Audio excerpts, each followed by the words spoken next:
He didn't just kick her, he did it in front of everyone, his friends, their neighbors, and even the new receptionist from his office who had no business at their housewarming party. One minute Amaka was handing out drinks and trying to ignore the tightness in her chest. The next, she was flat on the floor, heels twisted, guests frozen in silence. He stood over her, holding a champagne flute, grinning like he had just won a trophy. "She talks too much," he muttered, loud enough for the crowd to hear. "Now you all see what I deal with every day." Some laughed. Not everyone, but enough did. She lay there, humiliated, bruised, not just physically. She felt stripped of every ounce of dignity she had clung to in the past 4 years of their marriage. And he, Raymond, the man she married and built an empire with, didn't even flinch when she crawled to her feet. That was the moment she knew the man she loved was long gone. And the monster who replaced him, she was going to destroy him, silently, legally, and completely. If you've ever been humiliated by someone who promised to protect you, hit that like button, comment your thoughts, and subscribe to Tales of Revenge, because what comes next will leave you breathless. Amaka met Raymond in the narrow aisles of a second-hand bookstore in Eniye, Lagos. He was charming, well-spoken, and completely broke. She was managing her aunt's food delivery startup, and he was trying to start a small tech blog with a busted laptop. What she didn't know back then was that she was his way up. Not a partner, not a lover, a ladder. They dated for 6 months before he proposed. Fast. But back then, she thought it was romantic. Her friends called him ambitious. She called him focused. She had just gotten an inheritance from her late mother, 5 million naira, which she used to co-fund his digital dream. Within 2 years, he was making money. Not a lot, but enough to afford better clothes, an apartment, and a car. He hired staff, got noticed. She kept managing their finances until he said they needed to divide roles. "I'll handle the business accounts," he said. "You just focus on being my queen." My queen. But slowly she became invisible in her own home. His meetings became parties. His co-workers became flirty women who showed up at odd hours. She found hair on their pillows that wasn't hers. Perfumes that weren't hers. Lipstick on his shirt that sure wasn't hers. And each time she asked, he gaslit her. "Are you accusing me? You're paranoid. You don't trust me because you're insecure." So she shrunk so he could shine. Until that night. They were hosting a promotion celebration. Raymond had just landed a partnership deal with a Nigerian tech giant. He invited all his friends, colleagues, and even some investors. She didn't know the guest list had over 60 people. She didn't even know the party was happening until 48 hours before. But she stayed quiet. She ordered food, cleaned, arranged the hall, put on her best gown. As she walked around with a tray of drinks, she heard him laughing with his friends. One of them, a sharp-jawed man in a linen suit, said something about her being too traditional. Raymond shrugged. She's from a different world, but she's learning her place. That one sentence shattered the last bit of peace she had. She turned to walk away, but the heel of her shoe caught on the rug. She stumbled and he reached out, not to help her, but to push. Hard. She fell, and he laughed. The party went on. Music resumed, but something in her died. She went upstairs, locked the door, and cried on the tiled bathroom floor. That night, she didn't sleep. She didn't eat. But she did one thing. She opened her old files, business licenses, bank statements, deed of property, even his power of attorney. She realized one thing that almost made her smile. The house they lived in, still registered in her name. His business, co-signed under the startup she registered. His car, financed through her late mother's trust account. He was walking around with borrowed power, and she was about to pull the plug. The next morning, he didn't apologize. Instead, he tossed his keys on the table and asked why she had embarrassed him in front of his friends. That's when she smiled. "Embarrassed you," she said softly. "Raymond, you haven't seen anything yet?" He chuckled like she was bluffing. "You can't do anything. You're just the wife." "No," she said, standing tall. "I'm the owner." He froze, but only for a moment. Then he dismissed her and walked out. That's when she made the first call to the bank to freeze their joint accounts, to revoke his signatory rights on the business account. By noon, his card declined at a gas station. By 2 p.m., the electricity company sent a notice for unpaid bills. Ones he was to settle from the business account. By 5 p.m., he was calling her, but she didn't answer. Instead, she called the locksmith. By nightfall, the locks were changed. The house security code reset. The gate remotes reprogrammed. Raymond had no clue. He came home at 11:42 p.m. tipsy, annoyed, banging on the gate like a madman. "Open up, dummy, I live here." But she just stood by the curtain, lights off, smiling quietly, because in the dark something felt new, something felt powerful. That night, she didn't just lock the door, she locked the chapter. And the war had only just begun. If you've ever been underestimated, stay tuned. Next chapter will break your heart before it gives you justice. Like, comment, and subscribe to this channel. The best is yet to come. Raymond slept in his car that night, and she watched him through the upstairs window like a silent ghost in her own story. She didn't flinch. She didn't blink. She just stood there, arms folded, until his headlights died and his rage turned into confusion. He paced for almost an hour, banging on the gate, shouting into the intercom, cursing her like she was his enemy. But the real enemy was his own arrogance. At 3 a.m., she finally went to bed. Not because she was tired, but because she knew the game had started, and she held every card. If you've ever taken your power back in silence, click that like button and subscribe, because what happened in the morning would make you gasp. By sunrise, he was gone. She assumed he drove off to his friend Kunli's place, the same one who had laughed when she fell. The same one who once told Raymond, "If she starts acting stubborn, there are younger girls who'd love to be with a man like you." Good. Let him go be their problem now. She dressed sharply that morning, not for him, not for show, for her. She wore the same white power suit she wore the day she first registered her company 5 years ago, the day she stepped out of her aunt's shadow and into her own story. Then she drove to the bank. "Good morning, Ma," the manager greeted, his eyes wide. "We received your instructions to freeze both business and personal joint accounts." "Yes," she replied, "and I need full withdrawal access moved to me, effective today." He hesitated. She handed him the document. Her mother's trust authorization, the incorporation certificate, the will, the business startup contract. Every paper that proved she wasn't just the co-founder, she was the one who funded everything. And that included the account he'd been squandering on hotel rooms and club nights. The manager reviewed the documents for 10 minutes and said, "It's done. You are now the sole signatory." She nodded. No smile, no joy. This wasn't revenge. It was restoration. That afternoon, she visited their main business office in Lekki Phase 1. Raymond hadn't shown up. No one had seen him since the weekend party. Some staff whispered. One even asked her quietly, "Madam, are you okay?" "We heard he hit you." She looked at her for a moment and said, "He kicked me in front of all of you. And now I'm kicking him out." Silently, she nodded. "We stand with you, Ma." By 3 p.m., she had issued new instructions. All company decisions must now go through her. All access cards tied to Raymond's name were revoked. She appointed her cousin Tara as the interim operations manager. Raymond received a company-wide email later that evening. Following internal restructuring, Mr. Raymond Adeyemi is suspended pending investigation into financial mismanagement. He called her 17 times and she let it ring. Then he sent voice notes. "This is madness, Amaka. You're ruining me. You're being emotional. Just open the gate and let's talk. You think freezing my accounts and changing locks makes you powerful. I made you." That last one made her laugh out loud. He made her? The man who had nothing but dreams when she met him? No, sir. She was the soil, the sun, and the seed. He just stood in her shade. But the day wasn't over. At 6 p.m. he returned, this time with 2 police officers. Yes, you read that right. Police. He came to their house claiming she had locked him out unlawfully and seized his property. She watched them from the upstairs balcony as they knocked. "Madam, please come out.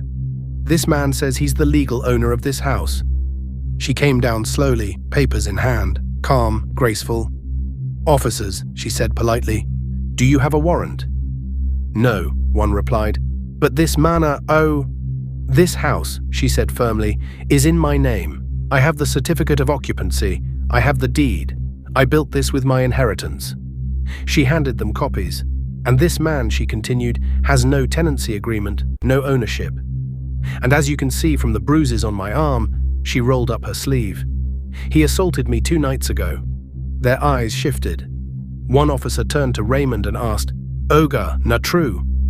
Raymond stammered. The officer sighed. "Oga, if madam get paper, you no get case. This one no be domestic matter. Go court if you no gree." They left. Raymond stared at her like he was seeing her for the first time. "I made one mistake," he spat. "No," she said softly, closing the gate. "You made 1,000, and I remembered every one." That night she received a call from Tara. "Auntie," she whispered, "you need to see this." She sent a screenshot. Raymond had made a burner Facebook account. He posted pictures of her with captions like, "This woman used juju to take over my company. She's a fraud. She's lying to everyone. She's unstable. If anything happens to me, blame her." He was unraveling publicly. Good, let him scream in the dark because she had light and receipts.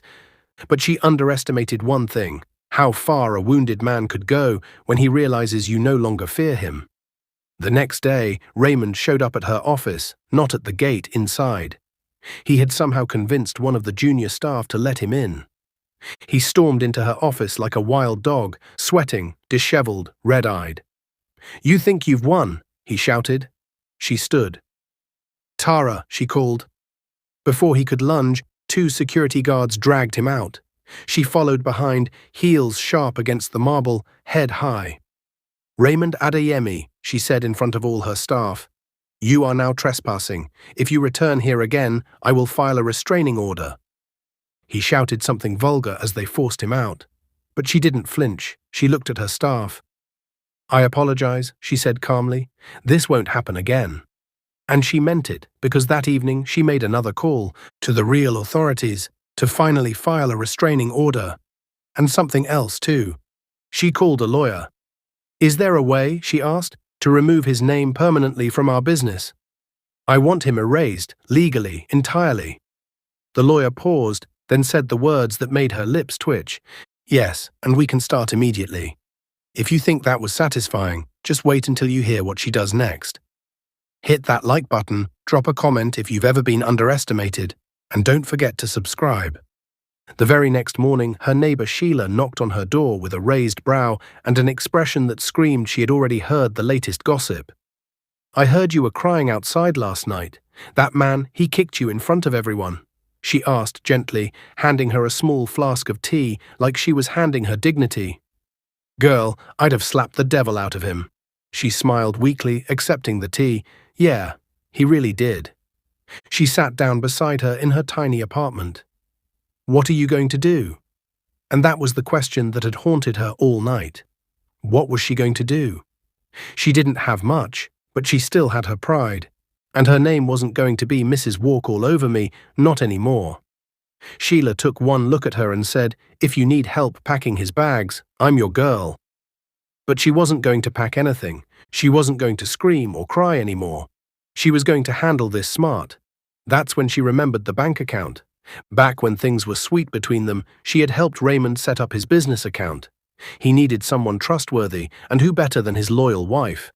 Her name was on the business documentation, legally. He never changed it because he didn't expect her to have a backbone. She pulled out the paperwork from a box beneath her bed. Her heart pounded as she flipped through the pages. And there it was. Her name right next to his, listed as a co-owner of the account. Raymond had been making money from the logistics company they started together, but the money was in their name. He must have forgotten. Or maybe he thought she'd forgotten who she was. Well, she hadn't. She made her way to the bank. The banker glanced up at her with a smile. "How can we help you today?" "I want to freeze all withdrawals from this account," she said, sliding the documents across the table. "Are you the primary or secondary account holder?" "I'm both. We're co-owners." He scanned the files. His eyebrows rose. "You're right." Within 30 minutes, she had frozen the account. Raymond wouldn't be buying his mistress another watch or paying for champagne brunches with their money again. It was petty. And it was perfect. Later that evening, she sat in her car parked across from the house they used to share. His friends were outside again, this time drinking and dancing. She recognized the loud music and even louder laughter. She watched as Raymond walked out with another woman on his arm. Someone new, not even the same mistress from before. This man was moving through women like he moved through money, carelessly. She stared at him from behind the wheel, unseen, unbothered, cold. He was laughing like he had everything under control, but she was the one who had just cut the tap. The next day, the first explosion happened.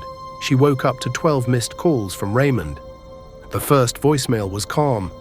"Babe, I think there's an issue with the bank account. Can you check?" The second was tense.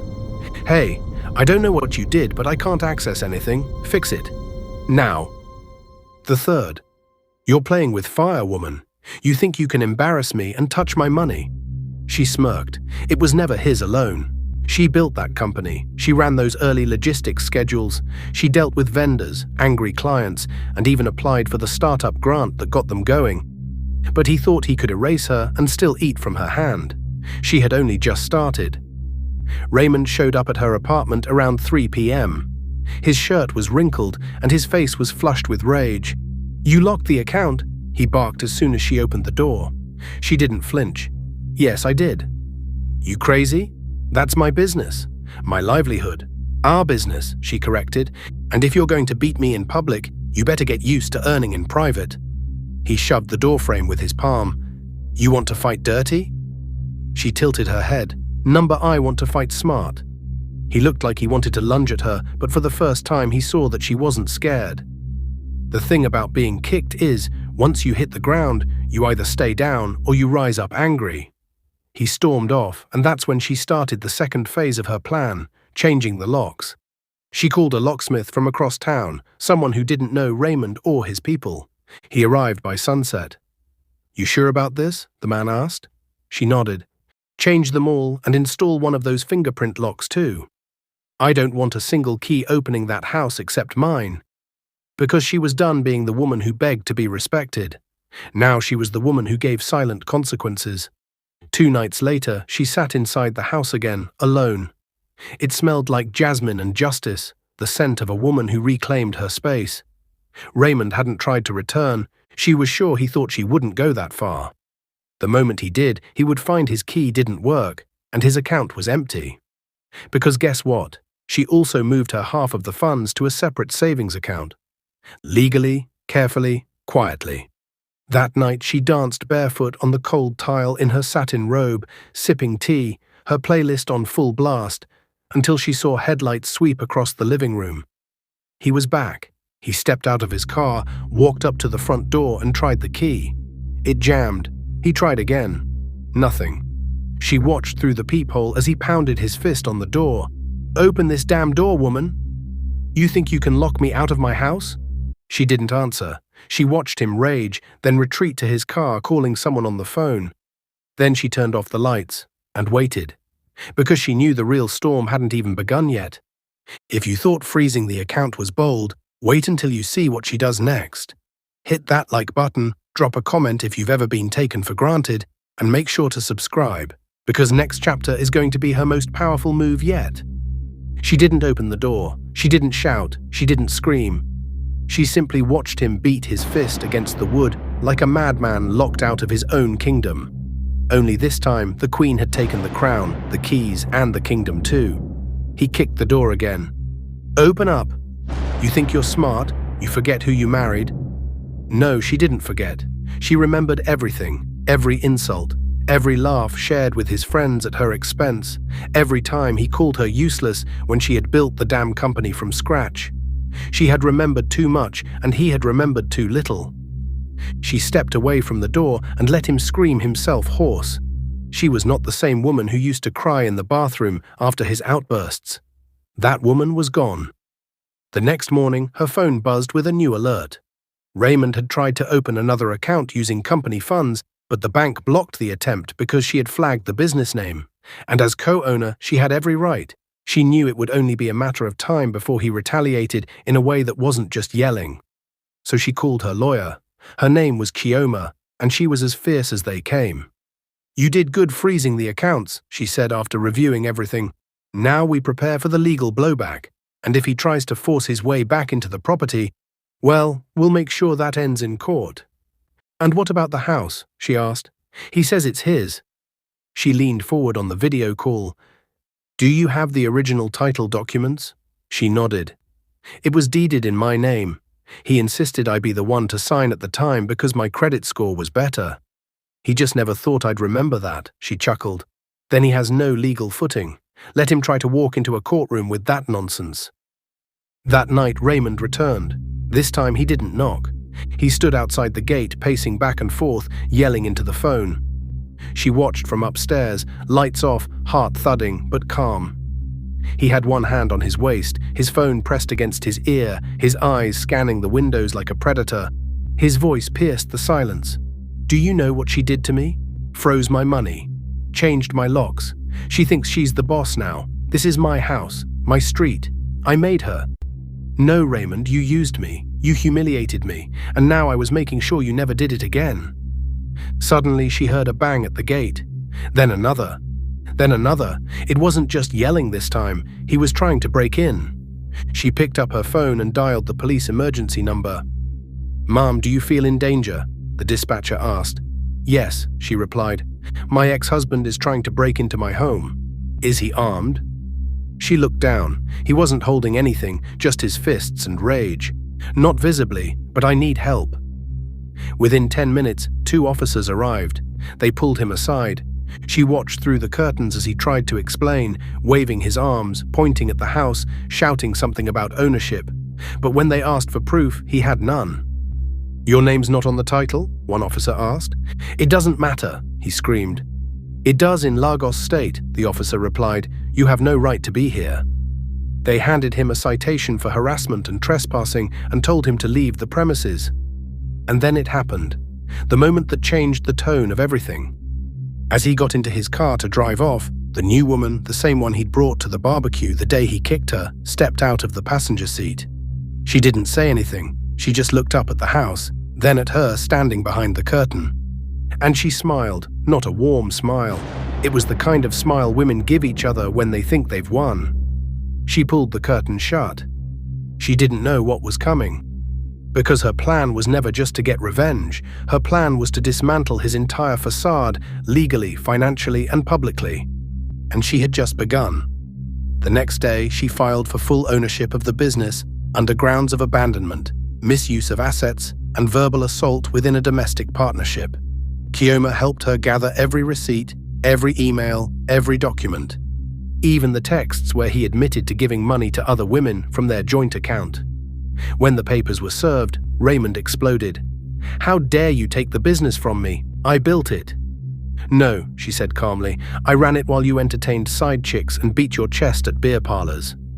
He tried to fight it in court, but when the judge saw the numbers, the texts, the video from the night he got kicked out, and the title deed to the house, the courtroom fell silent. And the judge said the words that made Raymond sit down like someone had slapped him with reality. "Mr. Raymond, it appears the house, the business, and even the funds in dispute are all under your ex-wife's legal control. This court sees no evidence that you contributed in any documented way. Your request is denied." Raymond's jaw fell open. The new woman sitting behind him looked away. And her, she sat with her legs crossed and didn't even blink. Because the best revenge isn't loud, it's paperwork. But just when she thought the storm was over, a stranger approached her in the courthouse hallway after the hearing. She was tall, with dark lipstick and a calm voice. "You don't know me," she said, "but I'm one of the other women he lied to, and I think we need to talk." If you're eager to see how this story unfolds, please subscribe and let us know in the comments below. Type continue to see episode 2. Your feedback will help shape future videos on this channel.